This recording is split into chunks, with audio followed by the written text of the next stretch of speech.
اور آدھا حصہ اسلام کے ذائقے کی طرف آ جاتے ہیں، تو اب اندازہ لگائیے کہ مضاف پانی ٹچ ہوتے ہی ظاہراً اچھا لگتا ہے، جو نیچرل ہے وہ خود بھی پاک ہوتا ہے، اسے کہتے ہیں مطہر، جو خود بھی پاک ہے۔ اگر کسی نجس چیز کو پاک کرنا چاہتے ہیں تو آپ خالص پانی لے کر پاک کریں گے۔ کبھی کوئی آدمی یہ نہیں کہتا کہ مثلا کہ میرے کپڑے نجس ہو گئے ہیں تو میں 1 2 3 4 5 لیٹر کا کوکا لے کے اسے پاک کر لوں۔ کیوں نہیں ہو سکتا؟ اس لیے کہ وہ اپنی جگہ تو کوکا طاہر تھا، لیکن اس میں کسی کو پاک کرنے کی صلاحیت۔ اب اگر آمادہ ہو تو جملہ عرض کروں، سادہ پانی طاہر بھی ہے مطہر بھی ہے، پاک بھی ہے دوسرے کو پاک کرتا بھی ہے، لیکن جو مضاعف ہے وہ خود تو پاک ہوتا ہے لیکن دوسرے کو پاک نہیں کر۔ یہی فرق ہے آل میں اور اصحاب میں۔ کیسے؟ ایک صحابی جنتی ہو سکتا ہے، خود جنتی ہو سکتا ہے، لیکن کسی کو جنت میں لے جا نہیں سکتا۔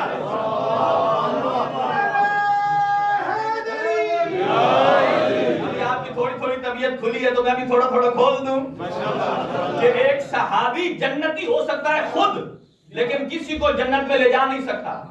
دوسرا جملہ کروں، صحابی خود تو جنتی ہو سکتا ہے لیکن سیدہ شباب اہل الجنہ نہیں ہو سکتا۔ ایک صحابی خود متقی تو ہو سکتا ہے لیکن امام المتقین، ایک صحابی خود مومن تو ہو سکتا ہے لیکن امیر المومنین نہیں ہو سکتا۔ ایک صحابی نبی کو تو اپنے کندھوں پر اٹھا سکتا ہے لیکن خود نبی کے کندھے پر سوار۔ ایک صحابی نبی کے تلووں کے پیچھے تو نماز پڑھ سکتا ہے لیکن نبی کی پشت پر سوار۔ ہاں، اگر کوئی ہے جو نبی کی پشت پر سوار ہوتا ہے تو وہی آل ہے، اگر کوئی نبی کے شانے پر سوار ہوتا ہے تو وہی نبی کی آل ہے، اگر کوئی جنت میں جانے کے لیے کسی کو لے جا سکتا ہے تو وہ آل محمد ہیں، اور اگر نبی معظم کسی کو اپنی بیٹی کا رشتہ دے سکتے ہیں تو وہ صحابی کو نہیں، وہ آل کو دے سکتے ہیں۔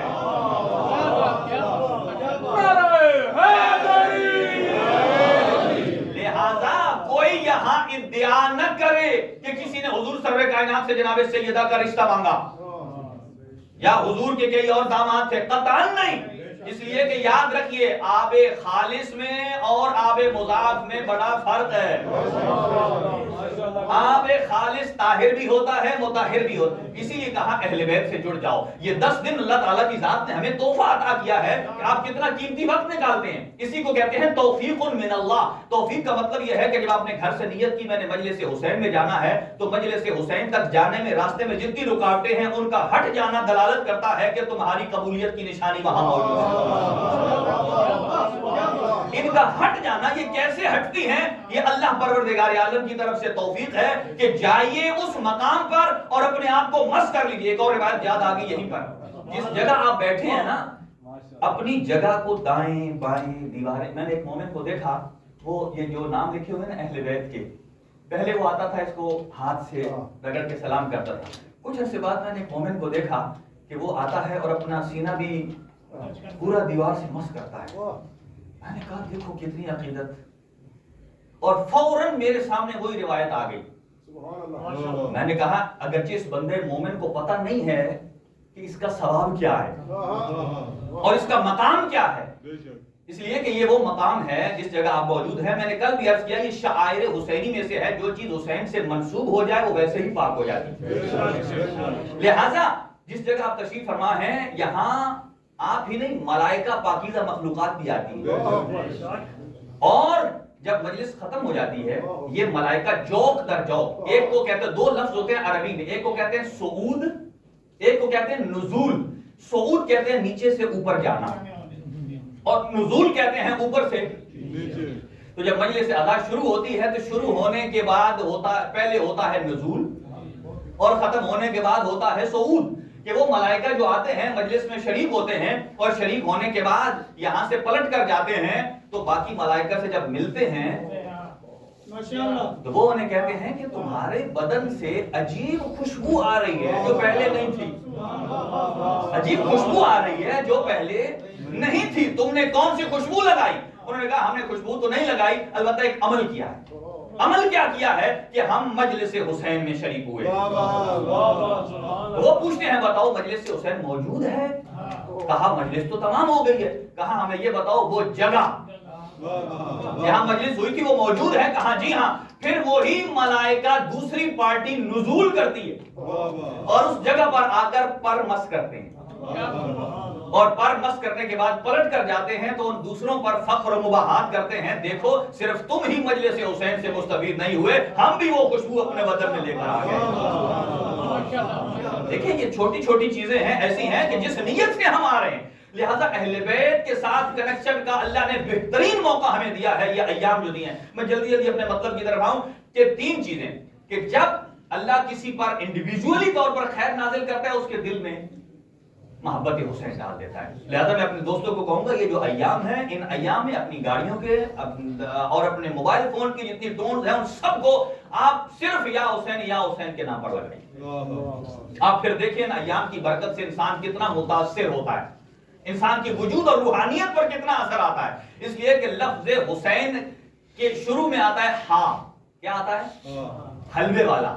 اور اس کا روحانیت میں پتہ علاج کیا ہے کہ جو آدمی 40 دن مسلسل 135 دفعہ لفظ ہاں لکھتا ہے زعفران سے امام حسین کی نیت سے, تو پھر اللہ تعالیٰ کی ذات اسے لائف میں کبھی اسے پیاس محسوس نہیں ہوتی.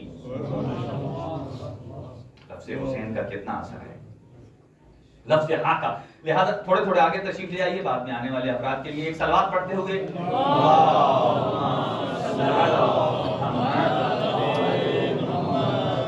لہذا اور توجہ اس طرف رکھیے کہ جیسے ہی 60 ہجری میں یزید برسر اقتدار آتا ہے اپنے نوجوانوں کے لیے, تاکہ ان ایام میں ہم سمجھیں کہ بیک گراؤنڈ کیا ہے, اور پھر آپ کو مختلف چیزیں عرض کروں آپ کی خدمت میں کہ یزید نے حاکم مدینہ کو خط لکھا 4 شخصیات کے بارے میں کہ ان سے فوراً بیعت لے لو, اگر نہ کریں گردن اڑا. 4 شخصیات کون سی ہیں؟ پہلی سب سے پہلے حسین ابن علی, دوسری عبد الرحمن ابن ابی بکر, اور تیسرا عبداللہ ابن عمر, اور چوتھا عبداللہ ابن زبیر. اپنے نوجوانوں کو تاکہ ہمیں یہ پتہ چلے ہے کیا, چونکہ دنیا تو ہم سے یہی سوال کرتی ہے کہ آپ جو ماتم کرتے ہیں بتاؤ یا حسین قرآن میں کہاں لکھا, وہ یہی سوال پوچھتے بتاؤ ہاں جی یا حسین کہاں لکھا ہے. آپ اگر بتائیں تو میں یا حسین نکال کے دوں قرآن سے. یا حسین کرتے ہیں, بات آ گئی کیونکہ وہ ہر چیز قرآن پہ, کہ قرآن سے نکال دو, قرآن سے بتاؤ یا حسین کہاں ہے, قرآن سے بتاؤ ماتم کہاں ہے. پر یہی ہمارے بچوں کو کہتے ہیں, ہمارے بچے کنفیوز ہو جاتے ہیں, بار بار آتے ہیں آبا صاحب قرآن میں کدھر لکھا ہوا ہے, آج نوٹ کرو. سورہ یوسف کی آیت نمبر 84, سورہ یوسف آیت نمبر 84, جس میں حضرت یوسف کے والد کون تھے؟ حضرت یعقوب. جب حضرت یوسف کو بھائیوں نے کنویں میں ڈالا اور وہ خرید و فروخت ہوئی, مصر میں پہنچ گئے, وہاں چلے گئے, تو جتنا عرصہ 40 سال تک وہ دور رہے تو حضرت یعقوب گریہ کرتے تھے. کس کے لیے؟ آپ یہاں کہتے ہیں نا بتائیں یا حسین کہاں ہے, تو قرآن مجید میں ہے وہ الفاظ موجود ہیں کہ حضرت یعقوب کیا کرتے تھے, ماتم بھی کرتے تھے. ایک مرتبہ ہاتھ اپنی زانو پر مارتے تھے, ایک مرتبہ ہاتھ اپنے سر پہ مارتے تھے, ایک مرتبہ ہاتھ اپنے سینے پر مارتے تھے. ہم یہی تو تینوں ماتم کرتے ہیں. سر پہ بھی ہاتھ ہوتا ہے, کبھی کہتے ہیں سر پہ ماتم کا پرسا, کبھی کہتے ہیں چھاتی پر ماتم کا پرسا, اور کبھی ہم جو شادی پر نہیں بیٹھے ہیں تو ہم اپنی ران پر بھی پرسا دیتے ہیں. تو کہا 3 مرتبہ, یعنی کبھی ران پر مارتے تھے, کبھی سینے پر, کبھی سر پر, اور ایک جملہ کہتے تھے اور فرماتے تھے یا اسفا علی یوسف, یا اسفا علی یوسف, یا اسفا علی یوسف, جس کا مطلب یہ ہے یا یوسف, یا یوسف, جس کو ہم آج کہتے ہیں یا حسین. اگر اس زمانے میں یوسف موجود تھے تو آج کا فخر یوسف حسین ابن علی ہے. آج کے فخر یوسف حسین ابن علی ہے. وہ کہتے تھے یا اسفا علی یوسف, آیت نمبر سورہ یوسف آیت 84. یہیں تک نہیں, آگے بھی جملہ سنیے, یا اسفا, مار کے کہتے تھے یا اسفا علی یوسف, یا یعنی کہتے تھے, جس کا اردو میں ترجمہ ہوتا ہے ہائے یوسف, ہائے یوسف. آپ قرآن مجید کا ترجمہ لکھتے ہیں, وہاں یہی لکھا ہے یا اسفا, تاسف, ہائے, ہائے یوسف. اور آگے کہتے تھے, قرآن کی آیت ہے وَبْيَضَّتْ عَيْنَاهُ مِنَ الْحُزْنِ فَهُوَ كَظِيمٌ. انہوں نے حضرت یوسف کے لیے اتنا گریہ کیا کہ یہاں تک کہ بینائی بھی چلی گئی, آنکھوں میں گڈھے پڑ گئے. اس کا مطلب یہ ہے کہ اگر کوئی نبی کسی معصوم پر کرتا ہے, روتا ہے, تو یہ نہ تو صرف یہ بدعت نہیں ہے, بلکہ نبی کا عمل آپ کے لیے بھی سنت ہے اور ہمارے لیے بھی سنت ہے. اور حضرت یعقوب کو معلوم تھا کہ میرا یوسف زندہ ہے. اللہ اکبر, حضرت یوسف زندہ ہے معلوم تھا, پھر بھی گریہ کرتے تھے. اور ہم حسین ابن علی پر گریہ نہ کریں کہ جن کے لیے زمین روئی ہے, آسمان رویا. لہذا فوراً آ جائیے دوسری بات پر کہ بیعت, اس نے کہا 4 افراد سے بیعت دی جائے, عبداللہ ابن عمر, عبداللہ ابن زبیر اور عبد الرحمن ابن ابی بکر, ایک حسین ابن علی. یعنی الگ الگ عرض کر دوں آپ کی خدمت میں, حسین ابن علی فرزند پیغمبر, فرزند پیغمبر, نواسا نہیں. آج کے بعد کوئی آدمی نہ کہے نواسہ رسول, اس لیے نواسہ رسول یہ ٹیلی ویژن, جتنے ٹیلی ویژن ٹاک شوز آتے ہیں, یہ ان کی اصطلاح ہے نواسہ پیغمبر. جب قرآن کہتا ہے ابناءنا و ابناءکم میں محمد کے بیٹے, یہاں لوگ کہتے ہیں کسی سے مدد مانگنا بدعت کہتے ہیں, کہ کسی سے نہ مانگنا, یا علی مدد کہتے ہیں نہ مانگنا, یہ بدعت ہے. مجھے یہ بتاؤ کہ حضور سرور کائنات پر جب آئے مباہلہ آئی ہے, جب سید الانبیاء مباہلہ پر جانے کے لیے علی سے مدد مانگے, علی کے بیٹوں کو لے, جب محمد کے لیے بدعت نہیں ہے, ہمارے اور آپ کے لیے کیسی ہے؟ لہذا ایک ہیں عبداللہ ابن عمر جو خلیفہ ثانی کے بیٹے ہیں, اور ایک ہیں عبداللہ ابن زبیر جو زبیر کے بیٹے ہیں, اور ایک ہے عبد الرحمن ابن ابی بکر جو کہ خلیفہ اول کے بیٹے ہیں, اور ایک ہے حسین ابن علی. میں بڑے ہی احترام سے گزر رہا ہوں, اس لیے کہ لوگوں نے آج کل ایک غلط کنسپٹ بنا لیا ہے. وہ کہتے ہیں شیعہ کہتے ہی اسے ہیں کہ جو صحابہ پر لعنت کرتا ہے. یہ غلط ہے, قطعاً ایسا نہیں ہے, یہ خود ساختہ ان کے نظریات ہیں. جبکہ مکتب اہل بیت تو ان کو فالو کرتا ہے کہ امیر المؤمنین جب جنگ جمل ہوئی, جب جنگ جمل ہوئی, کسی نے امام نقی علیہ السلام سے پوچھا کہ ہر جنگ میں علی نے کسی بھاگتے کا پیچھا نہیں کیا, علی نے کسی جنگ میں مال غنیمت کو چھوڑا نہیں ہے, تقسیم کیا, لیکن یہ جو جنگ جمل ایسی ہے کہ یہاں علی نے نہ تو مال غنیمت تقسیم کرایا ہے اور نہ کوئی بھاگنے والا ہے, اگر کوئی گیا ہے تو اس کو روکا ہے. کہا کیوں؟ کہا اس میں بھی ایک مصلحت ہے, اس لیے کہ جنگ جمل میں ہے حرمت رسول. جنگ, میں واضح کہہ رہا ہوں, میں کسی الفاظ کو لپٹا کے نہیں کہہ رہا, کیونکہ مکتب تشیع کے عقائد ہیں, امیر المومنین کا یہ عمل ہے جو ہمارے لیے حجت ہے. کہاں اس میں چونکہ حرمت رسول ہے, لہذا اگر مال غنیمت تقسیم کرتے, آپ کو پتا ہے جنگوں کے بعد کیا ہوتا ہے, مردوں کو غلام بنا لیا جاتا ہے, خواتین کو کنیز بنا لیا جاتا ہے. اگر مال غنیمت تقسیم کرتے علی تو کیا ہوتا بتائیے. اب اس کو آپ خود سمجھیے, جنگ جمل علی نے جیتی ہے اور وہ طرف مخالف میں ہیں طلحہ و زبیر, لیکن اب یہاں جنگ علی جیت گئے, اگر مال غنیمت بانٹتے تو کیا ہوتا.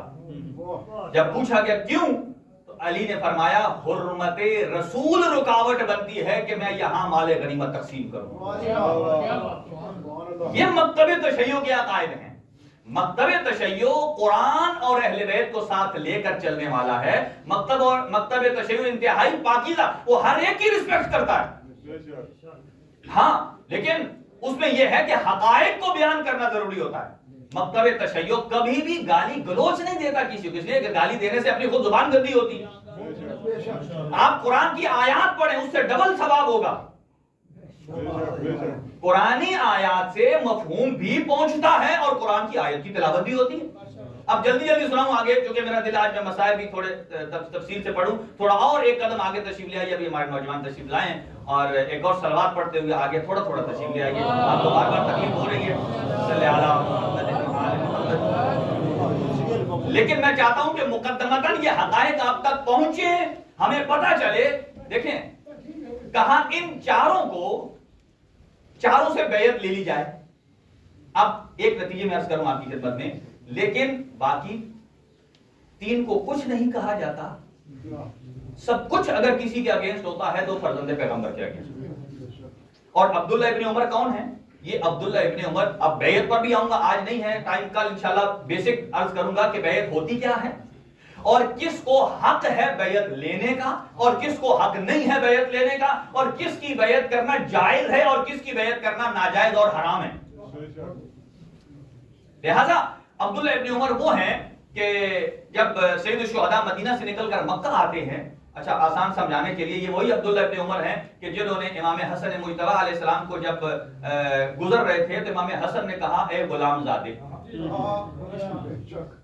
اے غلام زادے. آج لوگ اپنی نعتوں میں اپنے قصیدوں میں کہتے ہیں غلام ابن غلام ابن غلام ابن غلام ابن ہیں, لیکن اس ٹائم ایک کو کہہ دیا تھا امام حسن نے اے غلام کے بیٹے. انہیں غصہ آیا, وہ گئے اپنے والد کو بتایا کہ حسن مجتبی نے مجھے غلام کہا ہے, غلام کا بیٹا. کہا اچھا, کہا ہے ہاں. کہا یہ لوگ کاغذ اور پینسل بھی لے جاؤ اور فرزند پیغمبر سے لکھوا لاؤ. کہا کس لیے؟ کہا اس لیے کہ میں اس لکھے ہوئے کو اپنی پاکٹ میں کفن میں رکھوں گا. اس کا مطلب یہ ہے کہ خلیفہ ثانی بھی سمجھتے تھے عقیدہ شفاعت بھی ہوتا ہے اور جو شفاعت کر سکتا ہے وہ صرف اہل بیت ہی کر سکتے ہیں, اہل بیت ہی کر سکتے ہیں. اور وہ اسٹوڈنٹ بڑا فارورڈ تھا, اور جب کہا اچھا, تو پہلے تو ڈاؤٹ میں تھا, کہا اچھا تو کہا اگر اتنی ہی اہم چیز ہے تو میں آپ کو کیوں دوں, میں وہ لکھوا کر اپنے پاس کیوں نہ رکھوں, میں نے بھی تو مرنا ہے. چنانچہ انہوں نے کہا ٹھیک ہے جاؤ, اور امام حسن مجتبی کے پاس آئے. امام حسن مجتبی مسکرائے. اس کو رضا شاہ دہلوی نے بھی لکھا ہے بہت اچھے انداز سے, اور انہوں نے بہت ہی پوزیٹیو انداز میں لکھا, اور پھر آخر میں ایک رباعی بھی لکھتے ہیں, وہ بھی عرض کرتا ہوں آپ کی خدمت میں. اور امام حسن مجتبی کے پاس جب عبداللہ ابن عمر آئے اور آ کر کہا اے فرزند پیغمبر جو آپ نے کہا ہے وہ لکھ کر دیں گے, توجہ رہے کربلا کیوں پیش آئی ہے, لکھ کے دیں گے. انہوں نے کہا او میرا ہاتھ پکڑو. ہاتھ پکڑا اور انہیں لیتے کشاں روضہ رسول پر آ گئے. اللہ اکبر, جو کہتے ہیں میں مدینے کی گلی گلی میں مر جاؤں,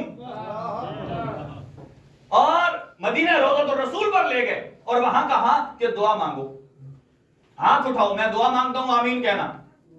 وہ حیران, انہوں نے کہا شاید کہنے والے ہیں کہ فوراً لکھ دے یا اللہ اس کو جنت میں بھیج دے. زندگی میں انہوں نے ہاتھ اٹھایا, کہا یا رسول اللہ کل جب آپ نے کاغذ قلم مانگا تھا, کل جب آپ نے کاغذ قلم مانگا تھا اور انہوں نے ہی نہیں دیا تھا, اور آج یہی مجھے کہہ رہے ہیں کہ جنت کی رسید لکھ دو, تو کل انہوں نے نہیں دیا تھا اور آج میں فرزند پیغمبر, آج میں لکھ کر نہیں دیتا, آج میں لکھ کر نہیں دیتا. یہی احمد رضا خان بریلوی صاحب نے لکھا ہے, کہاں تائید خداوند احد مانگتے ہیں, جو کہتے ہیں نا مدد یا علی مدد, اہل بیت کا ساتھ چھوڑ دیں, ان سے مدد مانگتے ہیں تو بدعت ہے. کہاں تائید خداوند احد مانگتے ہیں, حسن کے بچپنے سے مدد مانگتے ہیں. تائید خداوند احد مانگتے ہیں, حسن کے بچپنے سے مدد مانگتے ہیں. دیکھا جو امامت کو مائل بکرم, فاروق حسن سے جنت کی.